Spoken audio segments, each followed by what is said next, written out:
नमस्ते दोस्तों, मेरा नाम सुप्रिया है और मैं रहने वाली बनारस की हूँ। लोग कहते हैं कि बनारस बहुत ही पावन जगह है।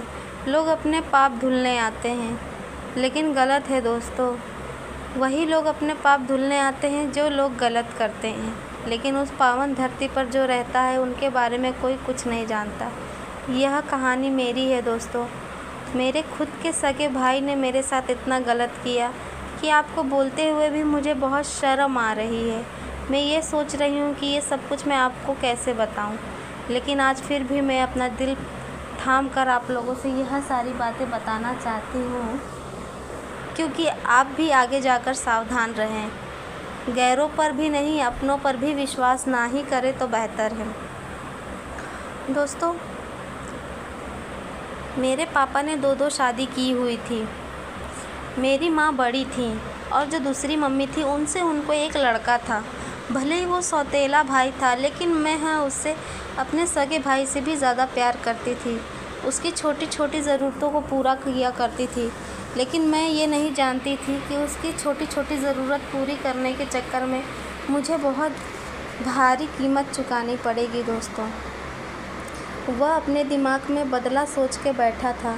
वह ये सोच रहा था कि मेरी माँ उसकी माँ के बीच में आई और उसके पापा को छीन लिया, लेकिन यह बात गलत थी दोस्तों।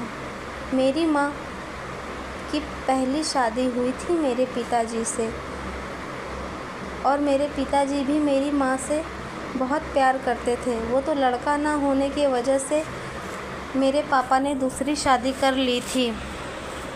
वो ज़्यादा करके मेरी ही मम्मी की बात माना करते थे और हमारे ऊपर ज़्यादा ध्यान दिया करते थे। यह बात मेरे छोटे भाई को बिल्कुल भी पसंद नहीं आई। उसने मुझसे बदला लेने का सोच ही लिया। दोस्तों, एक दिन मैं खेत पर गई थी। वहाँ पर एक बहुत बड़ा कुआं था। हम लोग वहीं से पानी भरा करते थे। दोस्तों, मेरी माँ ने बोला कि पानी घर में ख़त्म हो गया है, तुम जाकर पानी लेकर आ जाओ। मैं पानी लेने के लिए गई और वहाँ जाते ही मैंने देखा कि मेरा भाई पहले से ही खड़ा था। उसने बोला कि मैं तेरी मदद कर देता हूँ, तू यहाँ पर खड़ी रह।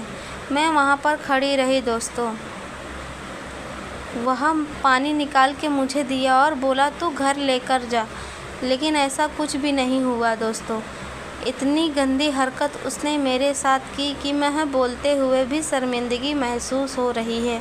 बस अगर आप समझदार हैं तो आप खुद ही समझ सकते हैं। दोस्तों, उसने मुझे कुएं में धक्का देने की कोशिश भी की थी दोस्तों, लेकिन मैं बचकर अपने घर चली आई थी। फिर मैंने अपनी मम्मी से यह बात बताई और पापा से भी बताई। मेरे पापा ने मेरे भाई को बहुत मारा था, लेकिन क्या करें दोस्तों, जो हो गया सो हो गया।